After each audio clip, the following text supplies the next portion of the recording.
Hello les amis, j'espère que vous allez bien. Ça fait quelque temps que je n'ai pas repris la caméra, mais là il était temps que je la ressorte parce que disons que ces derniers temps j'ai eu pas mal d'achats ou de livres que j'ai reçus, et quand j'ai regardé mon petit chariot à livres et que j'ai vu que l'étage était presque plein, ben, je me suis dit qu'il était temps de vous faire un book haul, voire même un méga book haul. Je pense que ce sera là parce qu'en tout cas vu tout ce que j'ai à côté de moi, en tout cas en papier il y en a déjà pas mal, plus en numérique, voilà, il y a pas mal de choses. Et alors je suis déjà je m'excuse pour si la luminosité n'est pas terrible pour cette vidéo. Il fait 34 degrés dehors, donc je me suis enfermée dans ma chambre, j'ai fermé les stores pour essayer de garder le frais. Et pour la vidéo, je pensais la tourner avec la petite lampe que j'ai derrière, mais c'était vraiment pourri niveau lumière, donc j'ai quand même allumé ma grande lampe, donc c'est pas la luminosité naturelle, je le sais, mais voilà, c'est quand même pour essayer de garder un peu de frais et pour pas vous tourner cette vidéo par grosse chaleur.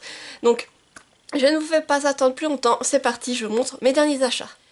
Et comme d'habitude, je commence avec le service presse. Tout d'abord, j'ai reçu Mou de Féroumont aux éditions Dupuis. Je vous mets la couverture ici car c'est un livre que j'ai reçu en numérique.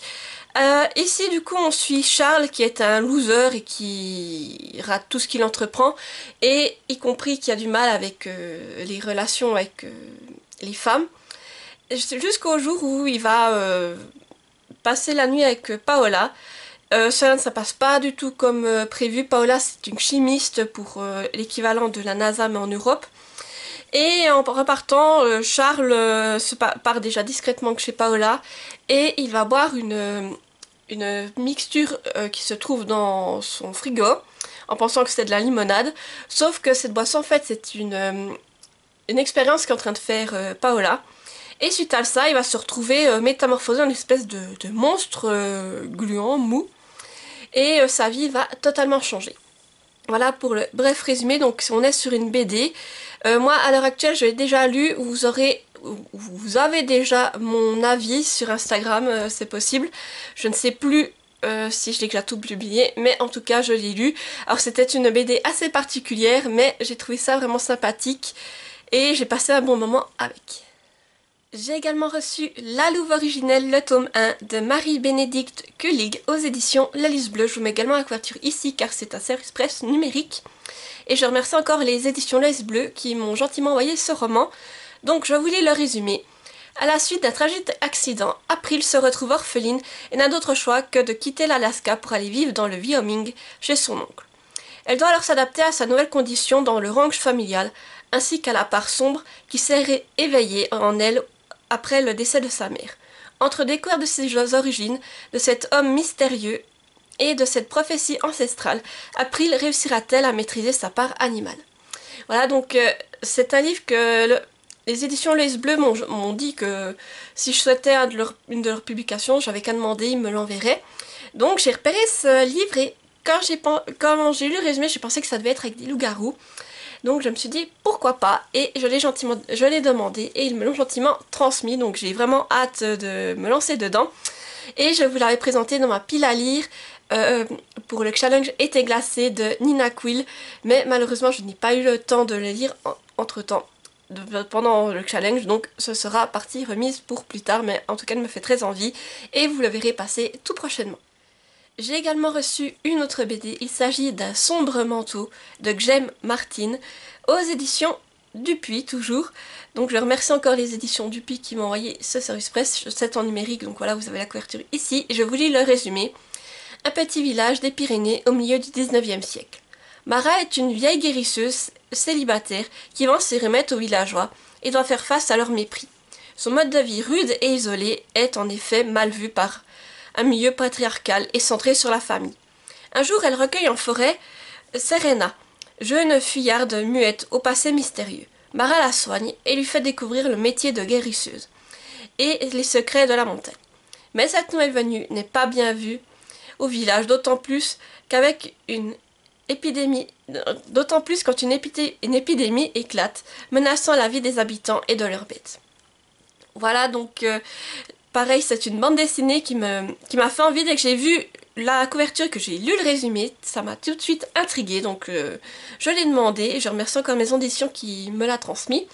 Donc à l'heure actuelle, je l'ai lu, je viens de la terminer, et franchement c'était vraiment plutôt sympathique. On est dans un mélange entre de l'historique, comme vous pouvez le voir, dans les montagnes, où on parle de guérisseuses, et un terme particulier que là, si je ne l'ai pas sous les yeux, je ne pourrais pas vous le redire, mais elles avaient un nom spécifique, c'est guérisseuses.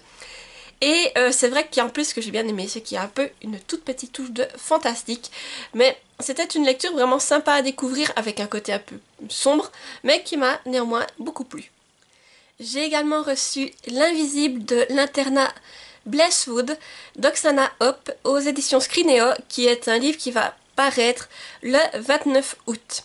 Donc je remercie encore la maison d'édition qui me l'a transmis, et je vous mets la couverture ici car c'est une lecture en numérique. Et je vous lis le résumé.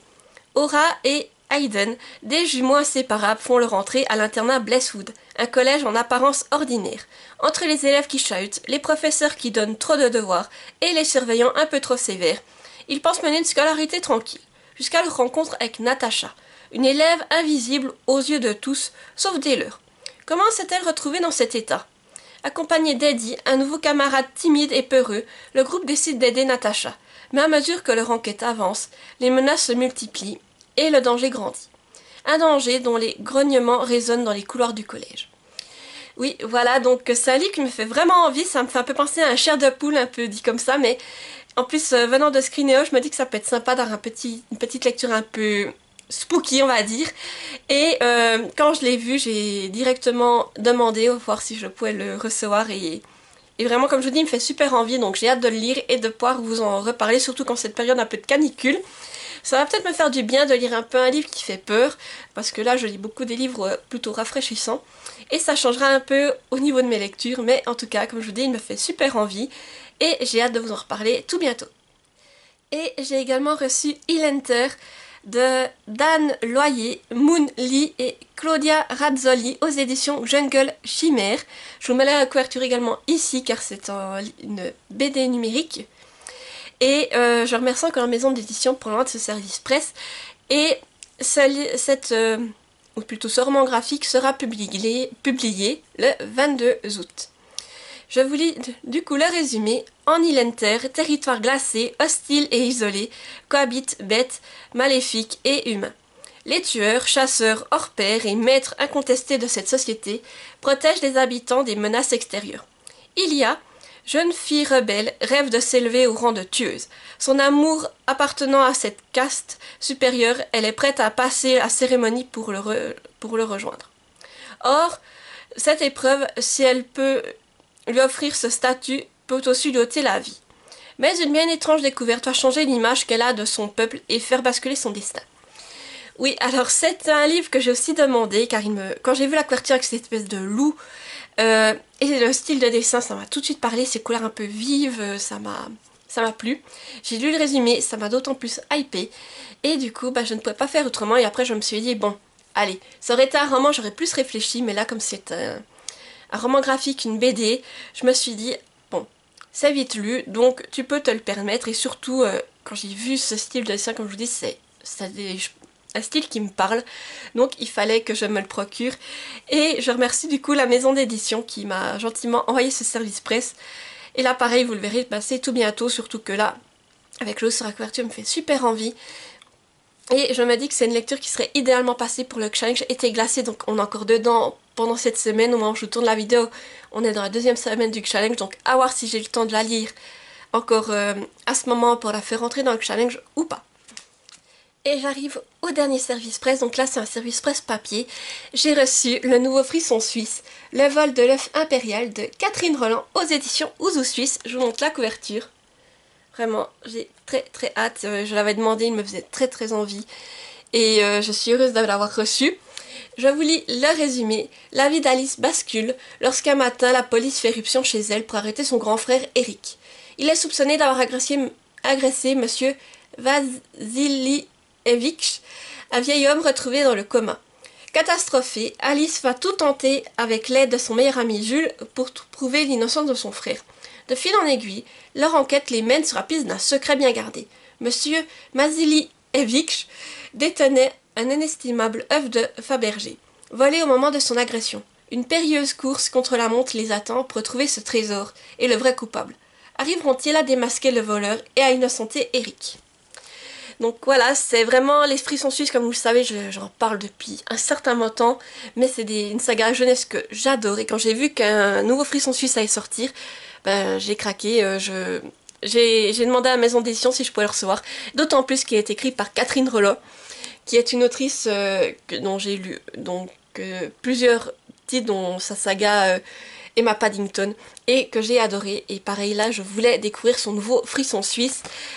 Bon donc, pour les frissons suisses, on est sur des lectures vraiment courtes, c'est vraiment pour du jeunesse, il fait un peu plus de 110 pages et c'est vraiment écrit grand, aéré, et vous avez des illustrations tout du long, voilà comme vous pouvez le voir. C'est vraiment sympathique, et là je me réjouis de découvrir cette nouvelle histoire. Maintenant je vais passer aux livres que j'ai reçus, donc c'est-à-dire que ce sont des amis ou bien suite à des livres que j'ai vendus en fait, comme vous savez, j'ai fait il y a quelques temps des biblios, je me suis séparée de certains livres et j'ai proposé de les échanger. Du coup, les livres que je vais vous montrer là, c'est des livres que j'ai obtenus en échange de livres que j'ai envoyés à des personnes. Et voilà, donc c'est parti, je vais vous montrer tout ça. Donc le premier, il s'agit d'un envoi de mon amie Louise du compte Instagram Louise Titting, je vous le mettrai dans la barre d'infos, qui m'a envoyé, alors elle a pris plusieurs livres, je sais plus lesquels exactement ou un, et en échange elle m'a transmis Sing Me to Sleep de Gabby Burton, et c'est oui le tome 1, Le chant de la sirène, parce qu'il me semble que c'est un premier tome chez Rajo. Là je vous montre la couverture. Et franchement il me fait super envie également, car c'est un livre en fait, au départ je m'étais pas plus retournée sur cette sortie, et après coup j'ai appris que ça parlait de sirène, en fait c'est écrit en petit dessous mais j'avais pas fait gaffe à ça, et je me suis dit ah bah sirène, moi j'adore ça, donc il a fini dans ma wishlist et Louise me l'a offert. Donc c'est parti, je vous lis le résumé. Tueuse, menteuse, soldate, espionne. Sawars est une sirène, une créature sublime aux pulsions meurtrières, un être dont l'existence même est illégale. Pourtant, pour protéger sa sœur d'un terrible chantage, la jeune femme doit se rapprocher du danger et entrer au service de la famille royale.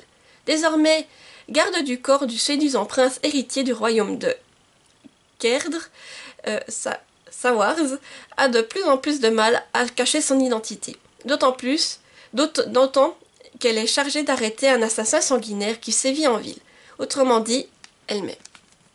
Voilà, donc c'est vraiment un livre qui me faisait super envie. Je te remercie Louise, t'as vraiment visé juste avec ce bouquin, car je l'ai vu, j'ai vu Sirène, et moi les sirènes j'adore ça. Donc en plus c'est un hardback, c'est un format un peu hardback, sans jaspage, mais je trouve ça très joli avec un effet un peu doré sur la couverture. Je sais pas si vous verrez bien avec la lumière actuelle. Mais c'est une belle bricasse, si vous voulez, quand on l'ouvre ici, vous avez un peu un dessin avec de l'eau, des vagues. Et c'est une belle petite bricasse qui fait, alors, attendez, je regarde, tac tac, il fait un peu plus de 500, oui presque 600 pages, j'ai envie de vous dire. Et les entêtes de chapitres que j'avais regardées, elles sont super belles, attendez que j'en retrouve une bien entendu. Là, vous voyez, vous avez des poissons dans les entêtes de chapitres, c'est vraiment magnifique. Du coup, j'ai juste hâte de le lire, je ne sais pas si j'ai encore le temps de le lire cet été, sinon tant pis. Je me le mettrai de côté pour l'été prochain, mais vraiment ce livre, je pense que je vais adorer. Sinon, j'ai également reçu de Vanessa du compte Instagram Tamé Hunter, je vous le mettrai également dans la barre d'infos. Donc ce livre, Witch and Wolf, de Chloé Wilcox aux éditions Addictacy. Il me faisait super envie, pareil. Là, je te la remercie beaucoup car tu as visé juste, franchement ce livre, quand j'ai que ça parlait de sorcières et peut-être de loups-garous, j'ai craqué et voilà, j'étais super heureuse de le recevoir, donc je te remercie. Alors, je vous lis le résumé. Sous la lune de sang, le désir réveille d'anciennes légendes. Après le massacre brutal de sa famille par des chasseurs, Nikki découvre qu'elle est une sorcière. Accusée à tort de meurtre et fuyant pour survivre, elle finit par s'installer à Riverside Creek, une petite ville en apparence paisible. Fascinée par l'un de ses professeurs de fac, le séduisant Ty, je sais pas comment on dit, elle est loin de se douter qu'il est un loup-garou, et pas n'importe lequel. Ty n'est autre que l'ancien alpha de la meute de Riverside Creek, un loup puissant, exilé et un tueur de sorcières. De retour après des années d'errance, ce dernier retrouve peu à peu ses marques. Mais la présence de la troublante Nikki fait ressurgir ses pires souvenirs. Dans une ville hantée par le passé et brisée par la haine entre sorcières et loups-garous, l'attirance entre Nikki et Ti devient alors le catalyseur d'une menace qui les dépasse tous. Voilà donc un livre qui me fait vraiment envie et donc que j'ai hâte de lire. Ici on est sur une lecture qui fait un peu plus de 450 pages, c'est écrit quand même, c'est assez standard, un peu serré, et j'adore les en-têtes de chapitres, c'est avec des illustrations, mais vraiment j'ai hâte de me le lire, surtout que là comme je vous dis, retrouver sorcière et loup-garou dans un même livre, ça me hype de fou. Et toujours de la part de Vanessa, j'ai également reçu le premier tome de Running Girl, ma course vers les Paralympiques, c'est le tome 1 de Narumi Shigematsu aux éditions Akata. Voilà, je vous montre la couverture. Et je vous lis le résumé. Une nouvelle héroïne avance sur la ligne de départ. Rin, suite à un sarcome osseux, a dû être amputée d'une partie de sa jambe droite.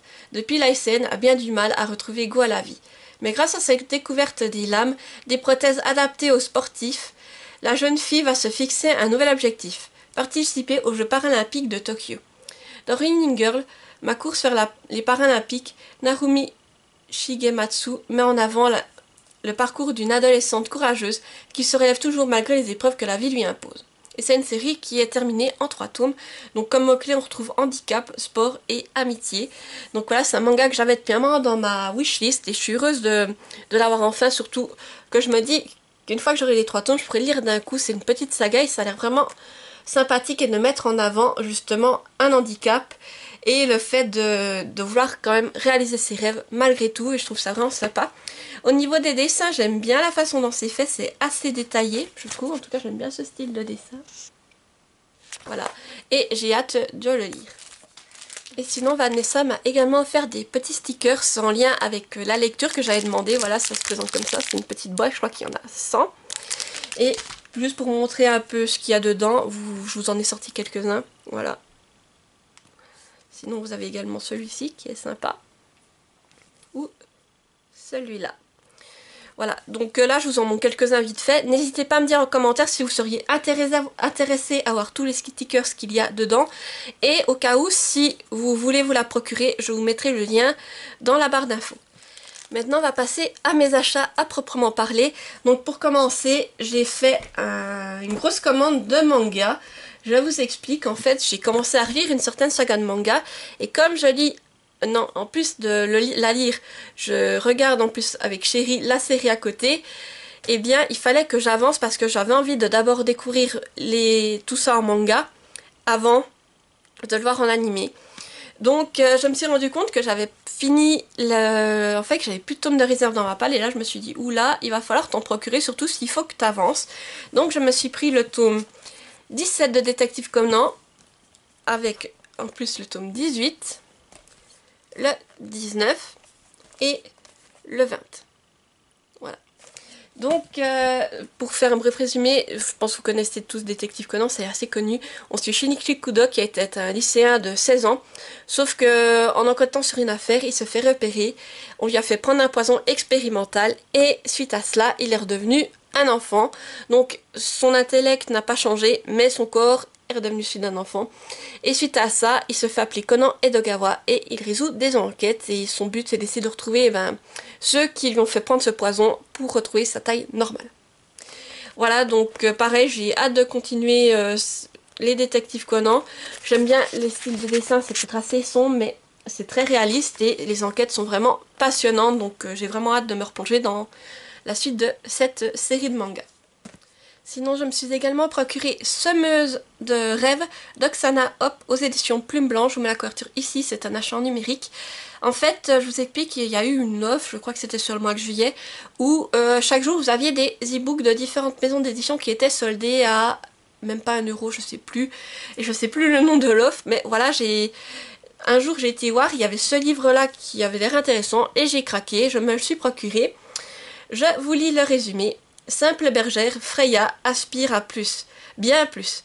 Par chance, elle est née avec un don incroyable. Elle peut matérialiser ses songes. Si ses parents n'en voient pas la moindre utilité, la jeune fille rêve d'aventure et d'une bien plus grande destinée. À Drumlick, le royaume voisin, une contrée toujours prospère, la matrice meurt, et avec elle l'avenir de tous ses habitants. Lorsque la route de Freya croise celle de Soren, un chevalier à la recherche de la Volva, la sorcière capable de trouver la nouvelle matrice, sa vie prend une étrange tournure.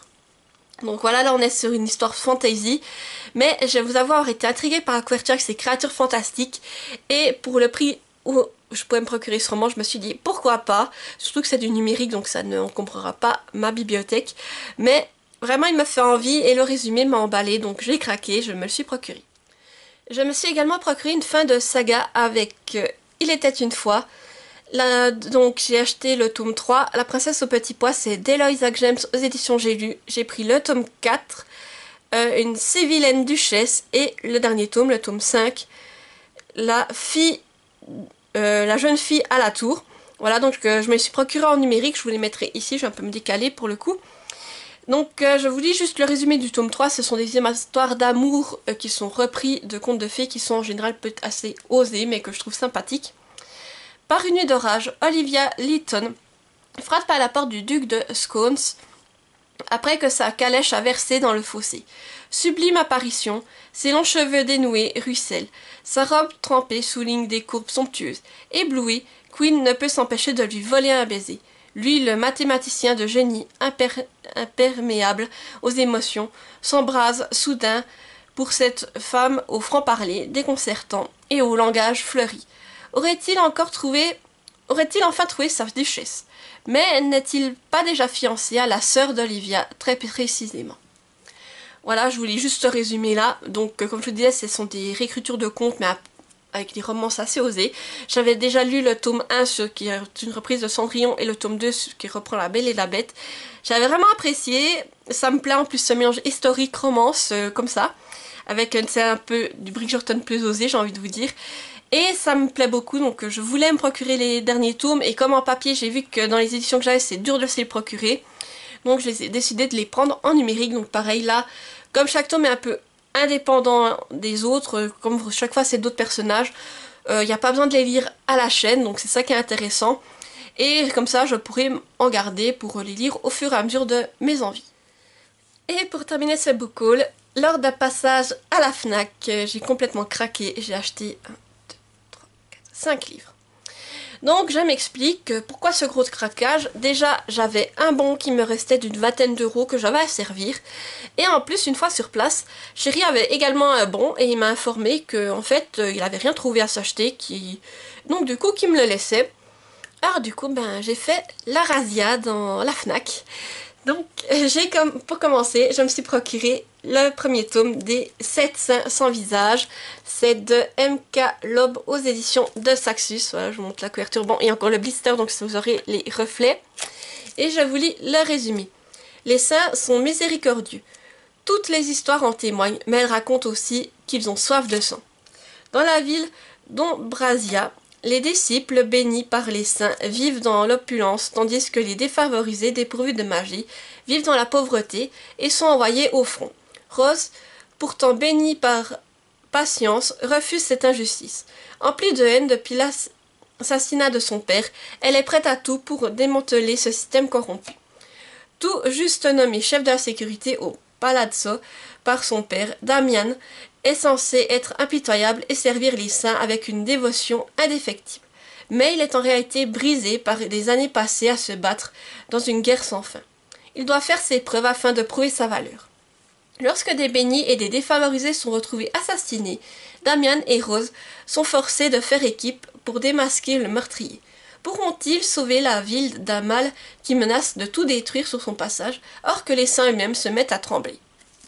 Voilà, donc franchement, le résumé m'a fait envie et cette couve un peu sanglante me parlait bien, donc j'ai craqué et du coup je me suis procuré ce livre, c'est un hardback.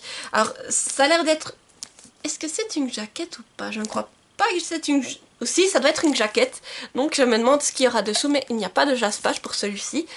Et franchement, j'ai hâte de le lire, je pense qu'en automne, ça peut très bien passer. Les 2 prochains achats ont été influencé, on va dire, par Nina Quill. Voilà, donc suite à l'avis de Nina Quill, je me suis procuré le premier tome de La Couronne de Nyaxia. Je l'avais déjà acheté pris en numérique, mais quand j'ai vu le livre, j'ai craqué. Je me suis dit, allez, tu y vas, il est vraiment trop beau. Et là, donc c'est le tome 1, Le Serpent et le Descendant de la Nuit de Carissa Brockbent aux éditions Lost Kingdom. Voilà, je vous montre la couverture, elle est vraiment sublime. Et quand j'ai feuilleté le livre, je me suis dit, ah non, un livre comme ça, il me le faut en papier. Donc j'ai craqué, et puis surtout qu'en plus, comme je vous dis, j'avais les bons. Donc c'était l'occasion. Et je vous lis le résumé, donc c'est de la romance ici. Et je sais que je vous l'avais déjà présenté en numérique, mais voilà pour ceux qui ne l'avaient pas vu passer. Comme ça, vous le reverrez. Toujours protéger son cœur. Vampire comme humain, notre survie dépend de ces 3 règles. Toujours se méfier, toujours s'accrocher et toujours protéger son cœur. Oraya, fille adoptive et humaine du roi vampire des descendants de la nuit, a dû se créer une place dans un monde fait pour la détruire. Participer au Keijari, le légendaire tournoi organisé par la déesse de la mort elle-même, représente sa seule chance de devenir autre chose qu'une proie. Face aux plus féroces guerriers, venus des 3 maisons vampiriques, la victoire est loin d'être facile. Pour survivre, Oraya va devoir s'allier à un mystérieux rival, Rain. Rain est le danger incarné. En plus d'être un vampire impitoyable, un tueur hors pair et un ennemi de la couronne. Il est surtout le plus grand de ses adversaires. Mais ce qui effraie le plus Oraya, c'est peut-être l'étrange attirance qu'elle ressent pour lui. Dans un monde où la compassion n'a pas sa place et où la guerre menace de déchirer la maison de la nuit, Oraya va voir toutes ses certitudes voler en éclats. Voilà, donc comme je vous dis, c'est un livre que Nina Quill, elle en a beaucoup parlé, il m'a fait envie, donc j'ai craqué en numérique. Et là, cette fois, j'ai craqué en version papier, mais franchement, rien que de relire le résumé, ça me hype de fou. Et là, c'est quand même un beau bébé. Il fait plus de 640 pages, je dirais. Mais c'est une beauté. Alors, regardez les entêtes de chapitres. Regardez, c'est vraiment trop beau. Et aussi, vous avez des illustrations à l'intérieur. Si je vous montre la première, hein, pour peut-être pas vous spoiler, c'est pas l'idée. Mais vous avez des illustrations, du coup, dans le livre que j'ai remarqué. Voilà. Vous voyez. Donc vraiment, ça me hype de fou et j'ai hâte de le lire et de vous en reparler. Et le deuxième achat qui a été influencé par Nina Quill, il s'agit du premier tome de Witchwalker, la faucheur de sorcières de Charissa Wicks aux éditions Lost Kingdom. Donc celui-ci, je vous l'ai présenté dans ma palle du challenge été glacé, car je l'avais mis dans ma pile à lire, mais je ne pense pas avoir le temps de le lire encore pendant cette semaine. Mais voilà, il a rejoint ma pile à lire malgré tout. Alors je vous lis le résumé, c'est également une romance ici. Aujourd'hui, c'est le jour de la collecte. À chaque lune d'automne, le faucheur des sorcières se rend dans notre vallée et emporte l'une de nous afin qu'elle rejoigne l'immortel roi de Givre. Et c'est aujourd'hui qu'a lieu le jour de la collecte. Mais moi, Raina Bloodgood, je n'ai pas peur de lui. J'habite ce village depuis 24 ans et il m'a toujours ignoré. Une erreur qui va lui coûter cher. Raina ne rêve que d'une chose, se venger du roi du Givre et du faucheur qui lui ont enlevé sa sœur. Bien décidée à réaliser sa mission sanglante, le jour de la collecte, elle ne se doute pas qu'une menace plus inquiétante encore va embraser son univers.